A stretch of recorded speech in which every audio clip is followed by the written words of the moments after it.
আসসালামু আলাইকুম বন্ধুরা, সকলেই কেমন আছেন? আল্লাহর রহমতে আলহামদুলিল্লাহ আমি অনেক অনেক ভালো আছি।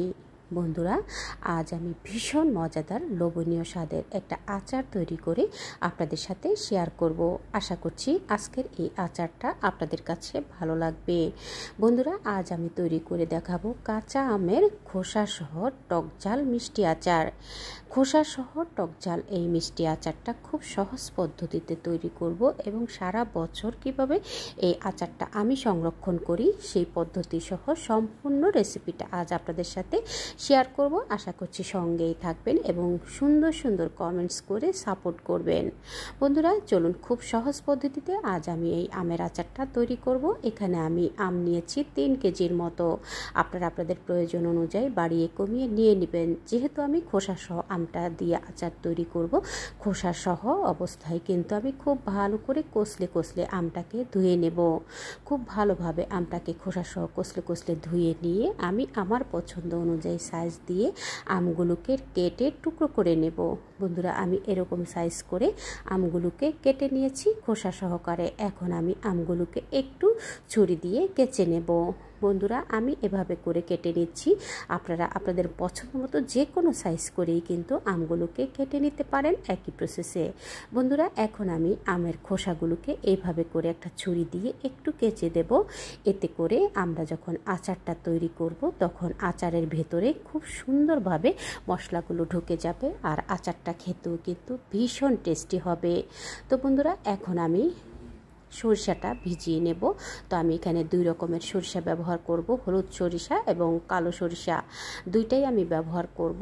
আপনারা চাইলে যে কোনো এক কালারের সরিষা দিয়ে এই আচারটা তৈরি করতে পারবেন। তো আমি এখানে 2 কালারের 2 টেবিল চামচ করে 4 টেবিল চামচ 10 থেকে 15 মিনিট ভিজিয়ে রেখে এরপর আমি সিরকা দিয়ে পেস্ট তৈরি করে নেব। আপনারা চাইলে শিলপাটাতে বেটেও তৈরি করে নিতে পারেন। আমি ব্লেন্ডারে ব্লেন্ড করে আমি পেস্টটা তৈরি করে নেব।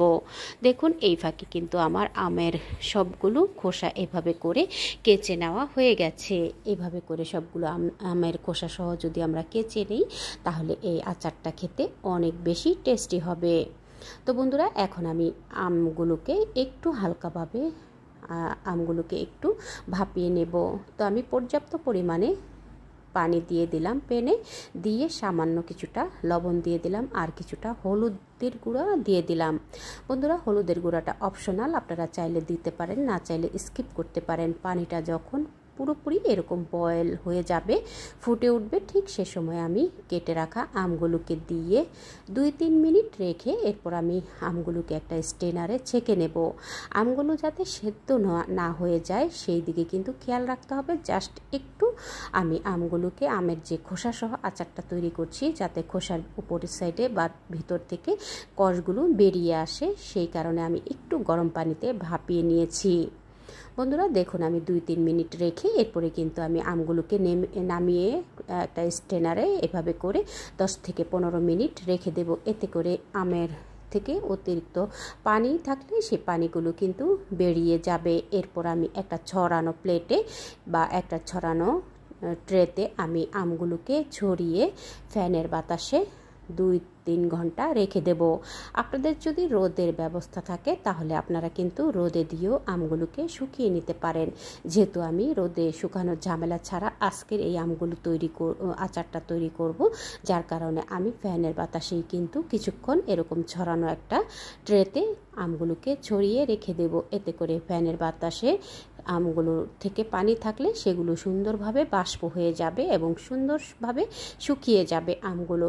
বন্ধুরা, দেখুন আমগুলো কিন্তু সেদ্ধ হয়নি, জাস্ট একটু ভাপিয়ে নিয়েছি যাতে করে আমের ভেতর থেকে কষগুলো বেরিয়ে যায়।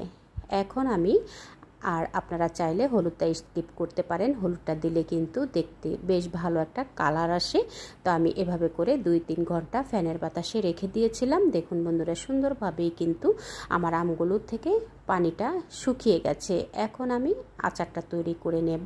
তো চুলাতে আমি একটা প্যান বসিয়ে দিয়ে এখানে আমি 1/2 লিটারের থেকে আরও কিছুটা বেশি তেল দিয়ে দেব। বন্ধুরা, আচারটা আমি টক মিষ্টি ঝাল তৈরি করব। তো আমি এখানে দিয়ে দিলাম দারচিনি, 2-3 টুকরা 10-12টা এলাচ দিয়ে দিলাম, 2টা তেজপাতা ছিঁড়ে দিয়ে দিলাম, আর এখানে 15 থেকে 20টা শুকনো মরিচ আমি এভাবে করে বোটা ভেঙে এরপর আমি তেলে কিছুক্ষণ ভেজে নেব। শুকনো মরিচটা কিছুক্ষণ তেলে ভেজে নিলে এবং গরম মশলাটা একটু তেলে ভেজে নিলে খুব সুন্দর একটা ফ্লেভার আসে। এখানে আমি 250 গ্রাম রসুন কোয়া খুলে, আমি এটা ইন্ডিয়ান যে বড় রসুনগুলো আছে সেগুলো আমি কোয়া খুলে টিস্যু দিয়ে মুছে এরপর আমি তেলে দিয়ে দিলাম আদা রসুনের পেস্ট দিয়ে দিলাম 2 টেবিল চামচ। আর এখানে আমি আগের থেকে যে সরিষা ভিজিয়ে এরপর আমি সাদা সিরকা দিয়ে পেস্ট করে রেখেছিলাম, সেখান থেকে আমি 1 কাপ পরিমাণ সরিষার পেস্ট দিয়ে দিলাম। আপনারা আপনাদের আম যতটুকু সেই অনুযায়ী কিন্তু বাড়িয়ে কমিয়ে দিয়ে দিবেন সরিষা বাটাটা। তো বন্ধুরা, আমি সরিষা এবং আদা রসুনটা একটু তেলে কিছুক্ষণ ভেজে নেব, এতে করে সরিষার ভিতরে কিংবা আদা রসুনের ভিতরে যদি পানি থেকে থাকে সেগুলো কিন্তু সুন্দরভাবে শুকিয়ে যাবে। আজকের এই আচারটা আমি তৈরি করে নেব চিনি এবং গুড় দিয়ে। আমি এখানে হাফ কেজি খেজুরের গুড় এভাবে করে একটু গুঁড়ো করে দিয়েছি এবং সাথে চিনি দিয়ে দেব হাফ কেজি। টক, মিষ্টি, ঝাল এই 3টা স্বাদেই কিন্তু আপনারা আপনাদের টেস্ট অনুযায়ী ব্যবহার করবেন। আমি আমার টেস্ট অনুযায়ী বা আমার উপকরণ অনুযায়ী কিন্তু আমি টক, মিষ্টি, ঝালটা ব্যবহার করছি। আমি এখানে হাফ কেজির মতো চিনি দিয়ে দিলাম এবং হাফ কেজির মতো গুড় দিয়েছি। আমি এখানে খেজুরের গুড়টা ব্যবহার করেছি, আপনারা চাইলে আখের গুড়টাও এখানে দিয়ে আচারটা তৈরি করে নিতে পারেন। তো বন্ধুরা, গুড় এবং চিনিটাকে একটু কিছুক্ষণ জাল করে নিলে সুন্দরভাবে গলে যাবে এবং সাথে আমি 2 চা চামচ দিয়ে দিলাম হলুদের গুঁড়া। হলুদের গুঁড়াটা দিলে আচারের কালারটা অনেক ভালো আসে। ঝালের জন্য এখন আমি 2 চা চামচ দিয়ে দিলাম শুকনো মরিচের গুঁড়ো, টালা শুকনো মরিচের গুঁড়া দিয়ে দিলাম।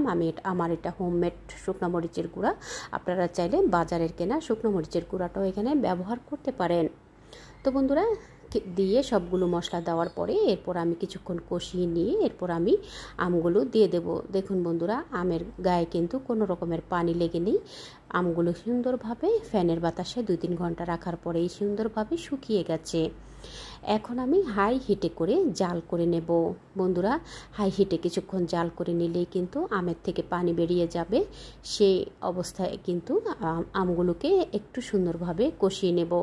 বন্ধুরা, আপনারা নিশ্চয়ই খেয়াল করেছেন আমি যখন আমটা শুকিয়েছি তখন কিন্তু আমি লবণ দেইনি। এখন আমি লবণ দিয়ে দেব। আমি কিন্তু ভাপ দেওয়ার সময় কিছুটা লবণ দিয়েছি, সেই অনুযায়ী কিন্তু লবণটা দিয়ে দিতে হবে। বন্ধুরা, আপনারা একটু খেয়াল করে লবণটা দেবেন, যেহেতু আমি ভাপ দেওয়ার সময় লবণ দিয়েছি। এখন এই পর্যায়ে এসে যতটুকু প্রয়োজন ঠিক সেই অনুযায়ী স্বাদ অনুযায়ী আমি লবণ দিয়ে দিলাম। আমার এখানে 3 কেজির মতো আম, তো আমি সেই অনুযায়ী কিন্তু মশলাগুলো ব্যবহার করছি। দেখুন বন্ধুরা, কিছুক্ষণ জাল করে নেওয়ার পরেই কিন্তু লবণ দেওয়ার পরপরই পানি বেরিয়ে গেছে। হাই হিটে করে পানিটা শুকিয়ে যাওয়া পর্যন্ত আমগুলোকে আলতো হাতে নেড়ে চেড়ে জাল করে নিতে হবে। খুব বেশি জোরে নাড়তে গেলে কিন্তু আমগুলো গলে যাবে, যার কারণে একটু আলতো হাতে হাই হিটে করে জাল করে আমগুলোকে পানিটা শুকিয়ে যাওয়া পর্যন্ত জাল করে নিতে হবে। তো বন্ধুরা, এই কাজটা কিন্তু চুলার পাশে দাঁড়িয়ে থেকেই করে নিতে হবে, তা না হলে কিন্তু আচারটা তলানিতে লেগে যাওয়ার চান্স থাকবে। তো বন্ধুরা দেখুন, আমি আমগুলোকে আচারটাকে সুন্দরভাবে পানিটা শুকিয়ে যাওয়া পর্যন্ত জাল করে নেব এবং এখন আমি দিয়ে দেব কিছুটা বিট লবণ। আচারে একটু বিট লবণ দিলে আচারের স্বাদটা অনেক গুণ বেড়ে যায়। আপনারা চাইলে দিতে পারেন, না চাইলে স্কিপ করতে পারেন বিট লবণটা। সাথে আমি চিলি ফ্লেক্স দিয়ে দিব। এখানে আমি 2 টেবিল চামচের মতো চিলি ফ্লেক্স দিয়ে দিলাম। দিয়ে এখন আমি একটু নেড়ে চেড়ে পাঁচফোড়ন দিয়ে দেব আরও কিছুটা জাল করে। আর আমি যেহেতু আচারটাকে রোদে শুকাবো না, তাই আমি এখানে সাদা ভিনেগার দিয়ে দেব। এখানে আমি 4 টেবিল চামচের মতো সাদা ভিনেগার দিয়ে দেব। বন্ধুরা, এই সাদা ভিনেগারটা দিয়ে দিলে আচারটা কিন্তু আর রোদে দেওয়ার কোনো রকমের দরকার পড়বে না। এভাবে করেই আপনারা আচারটা সংরক্ষণ করতে পারবেন সারা বছর। তো বন্ধুরা দেখুন, আমি এখন সিরকাটা দেওয়ার পরে, সিরকা বলতে এটা সাদা হোয়াইট ভিনেগার বলে, তো সেই ভিনেগারটা দিয়ে আরও কিছুটা জাল করে নিয়ে পানিটা শুকিয়ে যাওয়া পর্যন্ত চুলাতে বসিয়ে রাখবো। এই ফাঁকে আমি পাঁচফোড়নটা গুঁড়ো করে নেব। তো আমি এখানে 1 প্যাকেটের পুরো একটা প্যাকেট নিয়ে নিলাম, অর্থাৎ এখানে আমার 2 টেবিল চামচের মতো পাঁচফোড়ন আছে। শুকনো তাওয়ায় হালকা করে আমি পাঁচফোড়নটাকে টেলে নেব। হাই হিটে কিন্তু টালতে যাব না, এতে করে হাই হিটে টাললে মশলাগুলো তেতো হয়ে যাবে। হালকা করে টেলে নিয়ে এরপর আমি আদা ভাঙা করে গুঁড়ো করে সম্পূর্ণ মশলাটাই আমি এখন দিয়ে দিচ্ছি। আমি 2 টেবিল চামচ পাঁচফোড়ন আমি গুঁড়ো করে নিয়েছি। গুঁড়ো করে নিয়ে এখন আমি অর্ধেকটা দিয়ে একটু নেড়ে চেড়ে এরপর আমি বাকি অর্ধেকটা দিয়ে দিব। তো বন্ধুরা দেখুন, বাকি অর্ধেকটাও দিয়ে দিলাম। দিয়ে আমি কিন্তু পাঁচফোড়নটাকে আদা ভাঙা করে গুঁড়ো করে নিয়েছি। এতে করে পাঁচফোড়নের খুব সুন্দর একটা ফ্লেভার আসবে এবং যখন আমরা আচারটা খাবো আচারের ভেতরে কিন্তু খুব সুন্দরভাবে ফ্লেভারটা ছড়িয়ে যাবে। তো বন্ধুরা দেখুন, সুন্দরভাবেই কিন্তু আচারটা তৈরি হয়ে গেছে। এখন আমি চুলাটা অফ করে দেব এবং আমি একটা সার্ভিং ডিশে তুলে দেখিয়ে দিচ্ছি। এই টক মিষ্টি ঝাল আচারটা কিন্তু আপনারা চাইলে সারা বছর সংরক্ষণ করে কাচের বয়ম ভরে আপনারা সংরক্ষণ করতে পারেন। বন্ধুরা, এই আচারটা আপনারা চাইলে সাদা ভাত, পোলাও, খিচুড়ি সব কিছুর সাথেই কিন্তু সার্ভ করতে পারবেন।